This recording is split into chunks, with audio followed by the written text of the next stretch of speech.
نفسك تصيفي وتتفسحي ومش عارفة تجيبي الفلوس ازاي، تعالي هقولك هتعملي ايه. اهلا بيكم.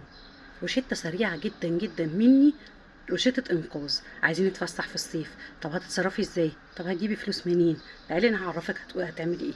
احنا طبعا طول الشتاء عندنا مصاريف مدارس، عندنا مصاريف دروس.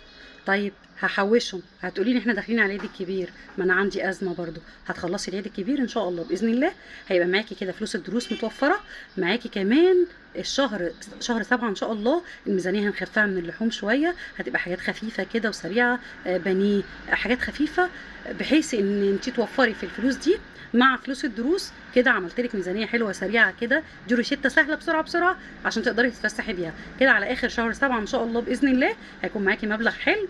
المبلغ ده بقى انت شطارتك فيه. هنبدا الفسحه مثلا، ممكن نعمله فسحه في المكان اللي انا فيه، في البلد اللي انا فيها، سهله. هتتصرفي في 300، في 400، في 500، في 1000.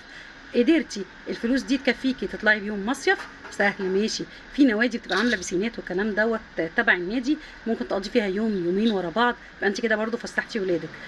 انا بحللك ازاي تقدري روشته كده بسرعه، ازاي تقدري تدبري وتوفري المبلغ. شطاره الام بقى المصريه تلم العيديات من ولادها ويلا بقى عشان هفسحكم. يبقى انت كده معاكي فلوس اللحمه بتاعت شهر 7، ومعاكي فلوس الدروس، ومعاكي العيديات. كده عملنا مبلغ حلو ومحترم. يلا بينا نطلع بيه فين؟ ممكن نشوف شاليه كده بسيط في حته يا دوبك على قد يا دوبك المواصلات، ونشوف شاليه يومين.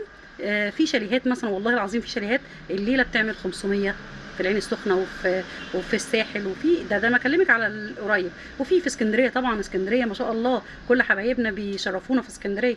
طبعا في ممكن تقضي يوم رحله رايح جاي، ممكن تقضي يومين في اسكندريه. الفكره فكره ان انا ممكن ادبر 2000 جنيه. ال 2000 جنيه دول يبقوا هم مصاريفي، وفي نفس الوقت الاكل والشرب يا جماعه ما تشيلوش همه. ليه بقى ما تشيلوش همه؟ عشان الاكل والشرب هتشيلي همه ليه بقى؟ ما انت كده كده بتاكلي وبتشربي في البيت. نفس الاكل ونفس الشرب اللي باكله في البيت هاخده معايا، هجمده في الفريزر، وهاخده معايا في كولمان، في ايس بوكس، هيبقى معايا في الخروجه. يبقى انا كده قضيت يومين، الولاد حسوا ان احنا رحنا مصيف، اتفسحنا، هيتبسطوا جدا جدا. يا رب اكون افدتك في الفيديو. يلا بسرعه بسرعه الحقي، شهر 6 وشهر 7 حوشي عشان اول 8 تطلعي مصيف او تفسحي ولادك سريع سريع كده. ويا رب اكون افدتك. السلام عليكم ورحمه الله وبركاته.